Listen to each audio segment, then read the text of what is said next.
Hi, I'm Laura Hamden, and my colleague Jessica Rogan and I are your daily hosts of the Gateway newsletter.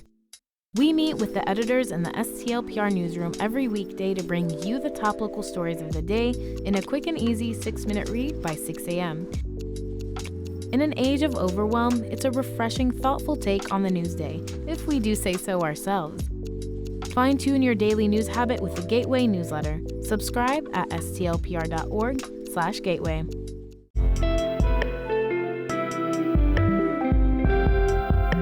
From the St. Louis Public Radio Newsroom, this is The Gateway. It's Wednesday, May 20th. I'm Abby Larico.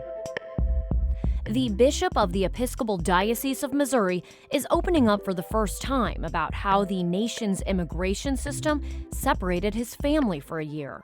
When you hear the word immigrant, we're not just talking about some nameless, faceless group of people. When you hear a gay person, you're not talking about some nameless, faceless. You're talking about actual people who have lives. A conversation with Bishop Deon Johnson coming up after this news on The Gateway. Data centers are not welcome in the city of St. Charles. The city council voted last night to ban large-scale data center developments within city limits. The 7-1 vote makes permanent a one-year moratorium on proposals that was put into place in the fall. Development leaders have spoken in favor of developing a framework for data center regulations within the fast-growing community, but St. Charles residents have largely turned out in opposition. A Missouri appeals court upheld the ruling that overturned Christopher Dunn's murder conviction.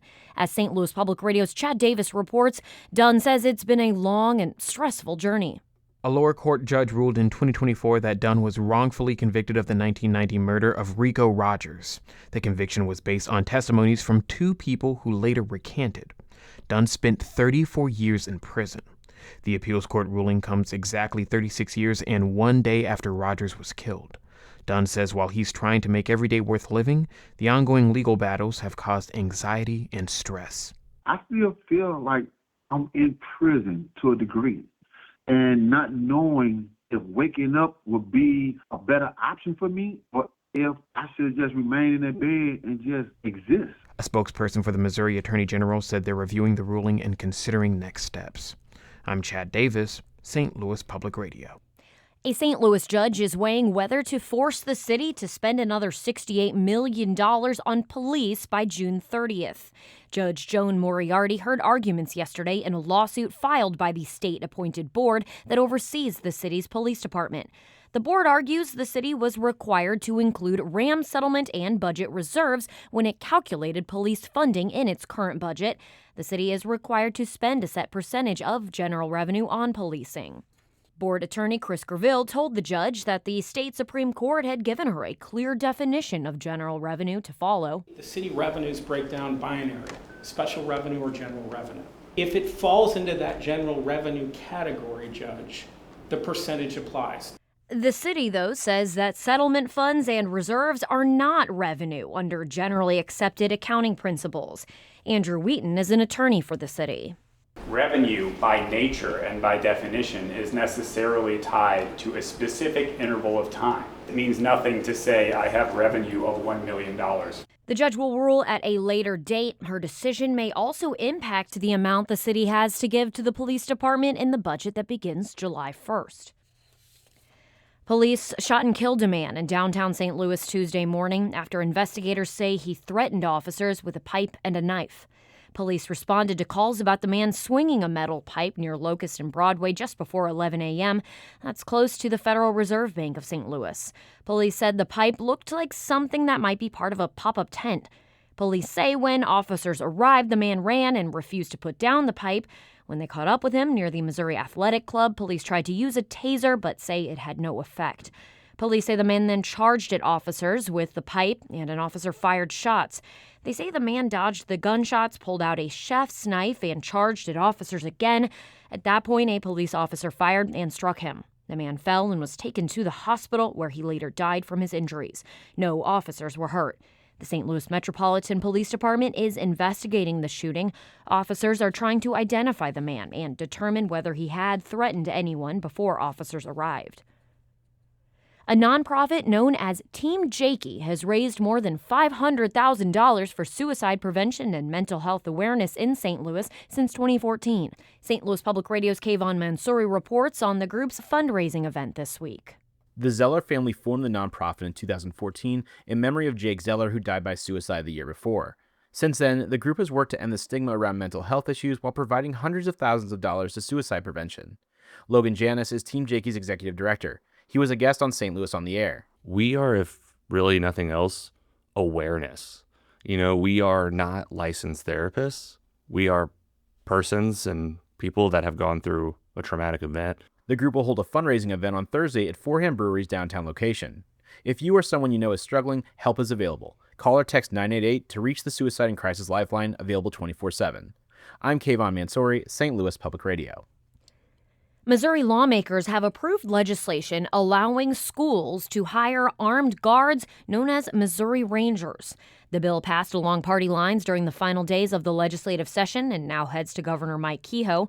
Under the proposal, schools could hire volunteer or paid guards who would be authorized to carry firearms on campus.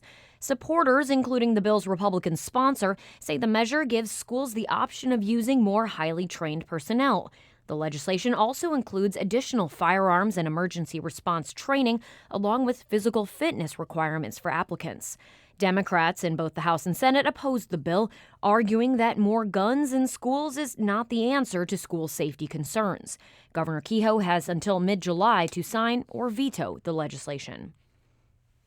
The autonomous naval refueling plane that Boeing is building in the Metro East recently completed its first successful test flight.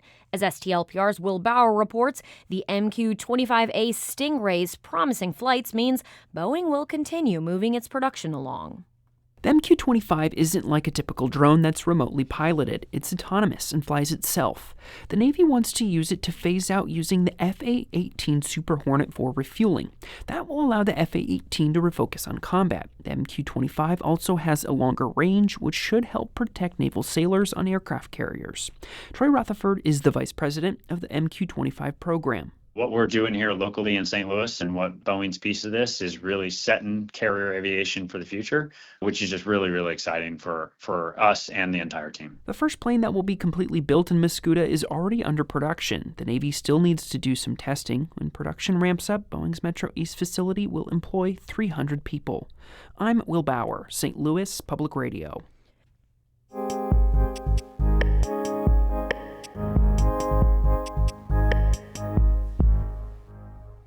The bishop of the Episcopal Diocese of Missouri says a routine immigration appointment upended his family's life for a year. In 2024, Reverend Deon Johnson and his husband went to Mexico for a green card appointment.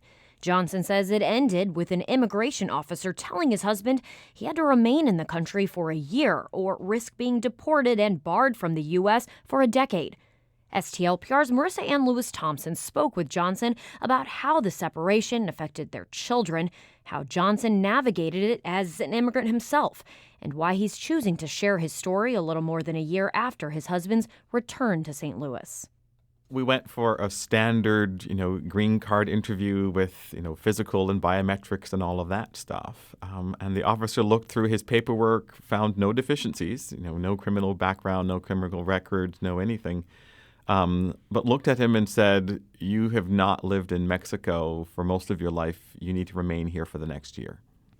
Needless to say, that was devastating for us because we were just expecting a run-of-the-mill, all of his paperwork is in order, but the immigration officers have pretty wide latitude in how they can determine this. You and your husband have 2 kids. Mm-hmm. What was that conversation like, explaining to them that their dad had been detained and you didn't know when or if he'd be coming home? Yeah, that was a really difficult conversation to have. It involved lots of tears because to try to explain to a preteen and an early teen that, we went for a routine interview and one of your parents isn't coming back home potentially at least for a year. And it was a big year for, our daughter was going to be turning 15. We were planning for a quinceañera, and we had to cancel doing a quinceañera because he wasn't going to be there. There were lots of life events that we just didn't do for that year because we couldn't. We tried as best we could to incorporate it, but the conversation was really hard to say to, a 14 and 12-year-old at the time, this next year, it's just me. You are also an immigrant. You're originally from Barbados, but you're also a U.S. citizen. Yes. How did you ease your kids' worries about the potential of this happening to you? In the initial conversations, that was a question from one of the kids. Well, are they going to come for you? Are they going to make you leave the country? My mother, who is also an immigrant, lives with us, and so she's around to help take care, to help with the kids. Is grandma going to go away? Because again, these are the fears that a 12 and 14-year-old are going to have. And so I had to assure her, I'm an American citizen. I'm naturalized.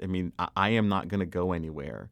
And if they came to try to take me away or something like that, I suspect that, the 10,000 plus people that make up the Diocese of Missouri would have a little bit to say about, us being taken away or something like that. But I really had to reassure them that I was not going to be taken away. I had to change my own routine, that if I traveled, just before bedtime, I would call to say, hey, this is where I am. I'm safe. I'm getting ready for bed. I hope you all are having a good time to get ready for bed. So, having to do more of reassurance of, you are fine, I am fine, just keep going. That became a lot of what I had to do for that year. Why was it important for you to share your family's story? Part of me being able to share my story and being able to say, this is who I am, is to demystify all of those stereotypes that people have as much as I can, but also to remind people that, when you hear the word immigrant, we're not just talking about some nameless, faceless group of people. When you hear a gay person, you're not talking about some nameless, faceless. You're talking about actual people who have lives, who deserve the same dignity, the same aspirations that you have. That was Reverend Deon Johnson, the Bishop of the Episcopal Diocese of Missouri, speaking with STLPR's Marissa Ann Lewis Thompson. You can hear more of this conversation on St. Louis on the Air today at noon and 7 p.m. The Gateway is a production of St. Louis Public Radio, a listener-supported service of the University of Missouri-St. Louis. Music by Ryan McNeely of Adult Fur. I'm Abby Larico, and from the St. Louis Public Radio Newsroom, thanks for listening to The Gateway.